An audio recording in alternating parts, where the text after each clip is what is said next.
Del rey Silo, monarca que llevó la corte asturiana de Cangas de Onís a Pravia, tomó su nombre uno de los quesos más jóvenes y más universales de Asturias.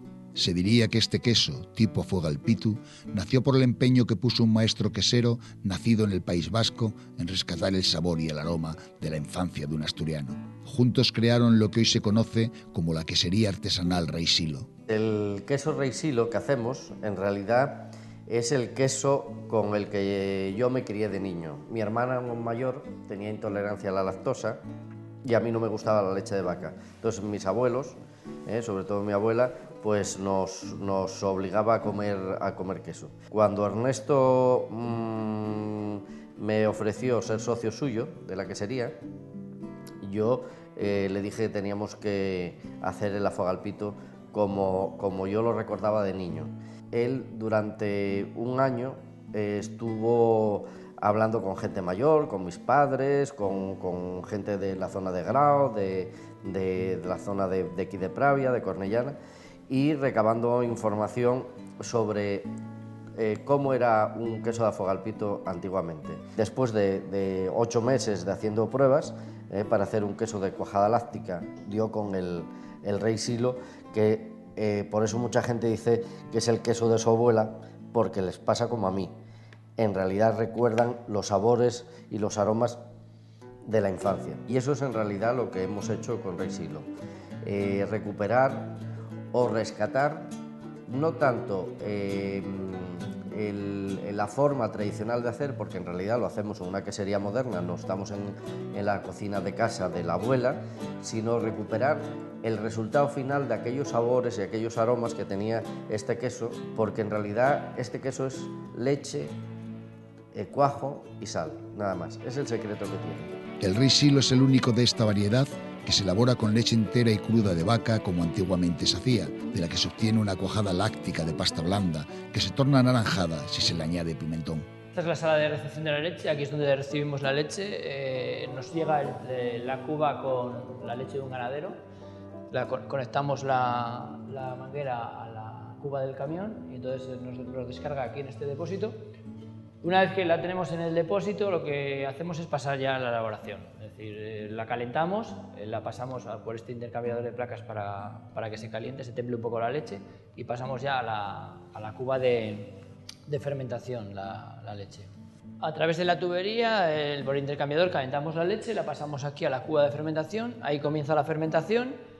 Y una vez que alcanza el punto de acidez que nos interesa, la pasamos a estas cubetas, aquí ya la podéis ver cuajada. Se pasa a estas cubetas, se añade el cuajo y queda en la sala de cuajado. La pasamos a estos moldes, una vez que la tengamos en los moldes, la colocamos aquí en la estantería a desuerar.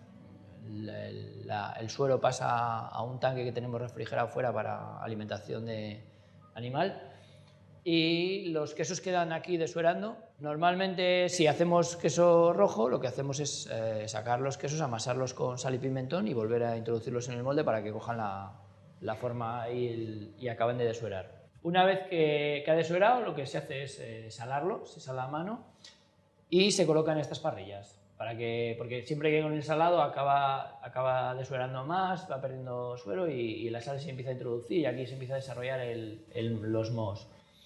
Aquí tenemos los dos quesos, el rojo y el blanco, y una vez que han desuerado aquí un cierto tiempo, se pasan ya a la cámara de secado. Se introduce aquí en el secadero, que aquí es donde pierde ya la humedad necesaria, y se siguen desarrollando el Geotrichum candidum, como veis aquí, esa arruga que se forma en la corteza.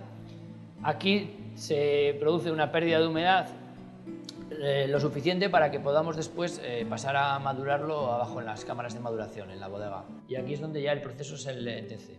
Es una maduración más larga, el queso va ganando en aromas, debido a que los microorganismos van transformando la materia, la cuajada, la van deshaciendo y va rompiendo la proteína y van produciendo los aromas. Aquí es un proceso ya lento y es donde el queso acaba de curarse y ganar todo el potencial de aromas y de sabores que acaba teniendo. Rey Silo es un queso que evoca esplendor. no en vano ha sido merecedor de diversos reconocimientos nacionales e internacionales. De hecho, fue el primer queso español con la consideración de marca de lujo que pasó a formar parte de la Asociación Española de Lujo que preside la princesa Beatriz de Orleans. Apadrinado por célebres cocineros, este queso se comercializa por medio mundo. Actualmente comercializamos en 6 países directamente nosotros en 6 países. Sabemos que hay 4 o 5 más que lo llevan distribuidores que nos compran aquí en España el queso, pero que lo llevan a Francia, a Vietnam, a Filipinas, a Indonesia. En esos países no comercializamos nosotros directamente, pero en Estados Unidos, en Suiza, en Bélgica, en Holanda, en Santo Domingo, Italia, en esos países comercializamos nosotros. Nosotros nos encargamos de gestionar los envíos, de establecer contactos con los importadores y con los distribuidores en esos países. Este es un queso que en Estados Unidos pues, nuestro abanderado es José Andrés, igual que aquí en Asturias y en España pues nuestros abanderados son los grandes cocineros, los grandes chefs que tenemos en España y en Asturias, como Nacho Manzano, Pedro y Marcos Morán, Isabel Loya, Campo Viejo, Alex San Pedro, Gonzalo Pañeda. Es decir, son los prescriptores de opinión, junto con muchos periodistas gastronómicos o muchos críticos gastronómicos como de la Academia de Gastronomía de Asturias, que nos han apoyado desde el principio para poder comercializar este queso. Es decir, esa es la fortaleza que tenemos en la quesería de aquí de Pravia con el Rey Silo. La quesería, ubicada en Pravia, fue apoyada por la Asociación para el Desarrollo Rural del Bajo Nalón, cuyos fondos ayudaron a crear 2 nuevos empleos en la comarca.